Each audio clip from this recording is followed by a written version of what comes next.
ሰላም ጤና ይስጥልን ውድ የቻናላችን ቤተሰቦች እንደምን ሰነበታችሁ? ዛሬ በብዙ ጥንዶች ዘንድ ግራ መጋባትንና ጭንቀትን ስለሚፈጥር አንድ ጉዳይ እናወራለን። ከግንኙነት በኋላ ፈሳሹ በሙሉ ተመልሶ ይወጣል። ታዲያ እንዴት ልጅ መውለድ ይቻላል የሚለው ጥያቄ በውስጥ መስመር ደጋግሞ የሚነሳ ጉዳይ ነው። ዛሬ ይህ የፈሳሽ መጥለቅለቅ ወይም ሴመን ፍሉዲንግ ምንድን ነው? ለምን ይከሰታል? መፍትሄውስ ምንድነው? የሚሉትን ነጥቦች በዝርዝር እናያለን።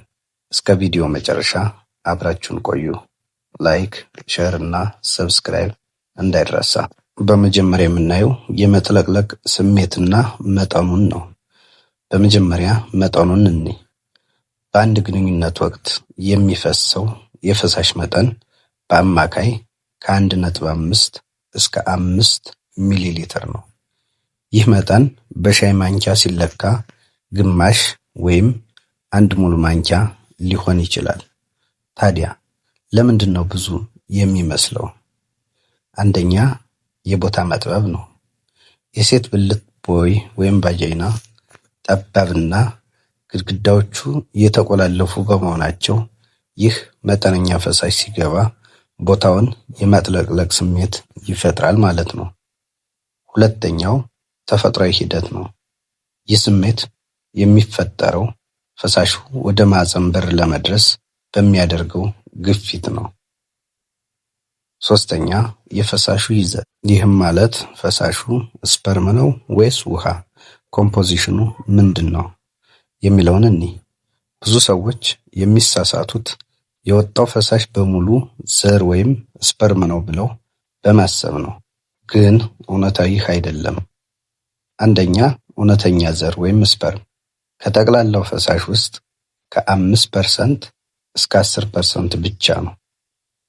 ሁለተኛ ሴሚናል ፕላዝማ፣ ቀሪው 90% ፈሳሽ ነው። ይህ ፈሳሽ ለዘር ፍሬዎቹ እንደ ታክሲ ወይም እንደ ምግብ ያገለግላል ማለት ነው። ስኳር ወይም ፍሩክቶስ እና ኢንዛይሞችንም ይዟል። ስራውን እንደጨረሰ ወይም ዘሩን ማህፀን በር ጋር ካደረሰ በኋላ ተመልሶ መውጣቱ ግድ ነው። አራተኛ ፈሳሹ መልሶ ለምን ይወጣል የሚለውን እንይ። ዘ ሳይንስ ኦፍ ሊኬጅ። ፈሳሹ ተመልሶ የሚወጣባቸው 3 ዋና ዋና ምክንያቶች አሉ። አንደኛ የመሬት ስበት ወይም ግራቪቲ። ይህም ማለት ግንኙነት ከተጠናቀቀ በኋላ ሴቷ ስትቆም ወይም ስትንቀሳቀስ በመሬት ስበት ምክንያት ትርፍ ፈሳሹ ወደ ውጭ ይወጣል ማለት ነው ወይም ይፈሳል። ይህ ተፈጥሯዊና ግዴታ ነው። ሁለተኛ መቅጠን፣ ሊኩዊፊኬሽን ይሉታል። ፈሳሹ በመጀመሪያ ሲወጣ ወፍራም ወይም ጀል ላይክ ነው። ይህ የሆነው ማህፀን ውስጥ ተጣብቆ እንዲቆይ ነው። ነገር ግን ከ20 እስከ 30 ደቂቃ በኋላ በኢንዛይሞች አማካኝነት ይቀጥናል። በቃ ስራውን ጨርሷል ማለት ነው። ስለዚህ መውጣት አለበት።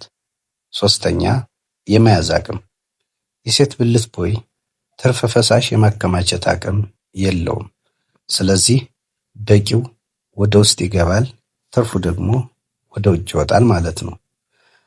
ሌላኛውና የመጨረሻው ርዕሳችን የጤናማ ዘር ፍሬዎች ምንድን ናቸው ወይም ምን አይነት ናቸው የሚለውን እንይ። የማራቶን ሩጫ። አሁን ትልቁ ጥያቄ ሁሉም ከወጣ ታዲያ እንዴት ማርገዝ ይቻላል የሚለው ነው። እዚህ ጋር አንድ አስገራሚ እውነታ ልንገራችሁ። ጤናማና ፈጣን የሆኑ የዘር ፍሬዎች ፈሳሹ በሙሉ ተመልሶ ከመውጣቱ በፊት በሰከንዶች ውስጥ ወደ ማህፀን በር ወይም ሰርቪክስ ሰርገው ይገባሉ። የማህፀን በር እንደ ማጣሪያ ወይም ፊልተር ያገለግላል ማለት ነው። ጥንካሬ የሌላቸውንና የሞቱ ዘሮችን ያስቀራል።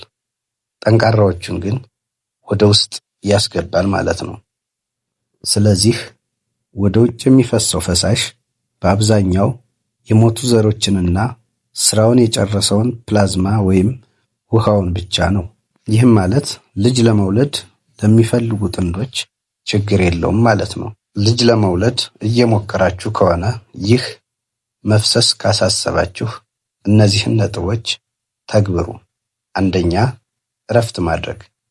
ከግንኙነት በኋላ ወዲያው ከመነሳት ይልቅ ለ15 እስከ 20 ደቂቃዎች በጀርባ መተኛት።